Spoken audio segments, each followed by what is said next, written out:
Volcano यानी आतिशफिशां क्या होते हैं और ये क्यों फटते हैं?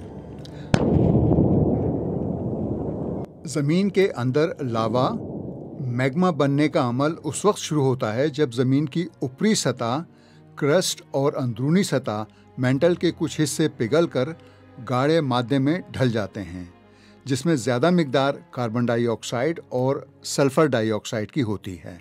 ये लावा जिस कदर डेंस और ताकतवर होगा, इससे गैसों का अखराज भी उतना ही ज़्यादा होगा। जब मैग्मा में नीचे से नया मवाद शामिल होता है तो ज़मीन की सिस्मिक और टेक्टोनिक हरकत में भी शिद्दत आ जाती है, जिससे ज़लज़ले आते हैं और इसके सतह ज़मीन तक पहुंचते ही पहाड़ शदीद धमाके से फट जाता है।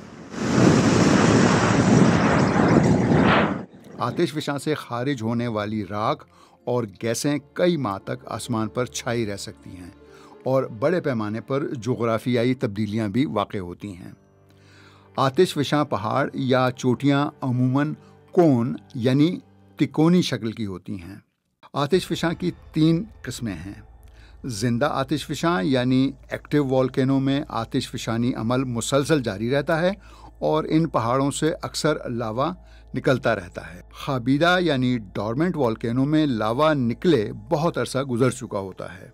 ये बहुत ख़तरनाक होते हैं क्योंकि ये किसी वक्त भी जाग सकते हैं और इनमें आतिशफिशानी का अमल शुरू हो सकता है। मुर्दा या एक्सटिंक्ट वोल्केनो वो आतिशफिशां होते हैं जिनके अंदर लावा मौजूद नहीं होता और इनमें अब आतिशफिशानी के अमल का इम्कान नहीं होता। माजी के मुकाबले में हालिया दौर में आतिशफिशां फटने से ज़्यादा नुकसान नहीं होता क्योंकि अब साइंसदान जदीद आलात की मदद से आतिशफिशां फटने से काफ़ी पहले इससे आगाह हो जाते हैं।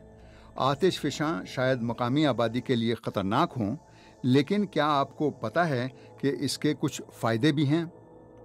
आतिशफिशां वाले पहाड़ों के अतराफ़ की ज़मीन ज़रख़ेज़ हो जाती है क्योंकि लावे में आयरन, पोटेशियम और फास्फोरस होती है जो ज़मीन की ज़रख़ेज़ी में इजाफ़ा करती है। इसके साथ साथ इंसान ने ज़मीन के अंदर की गर्माइश को इस्तेमाल करके बिजली बनाने के अमल को समझ लिया है।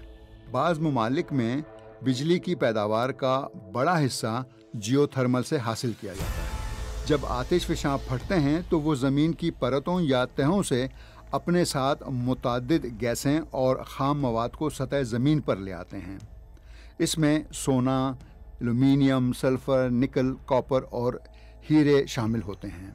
लेकिन इसका ये मतलब बिल्कुल नहीं है कि जब आतिशफिशां फट रहा हो तो आप ये कीमती चीज़ें तलाश करने के लिए उसकी तरफ दौड़ लगा दें।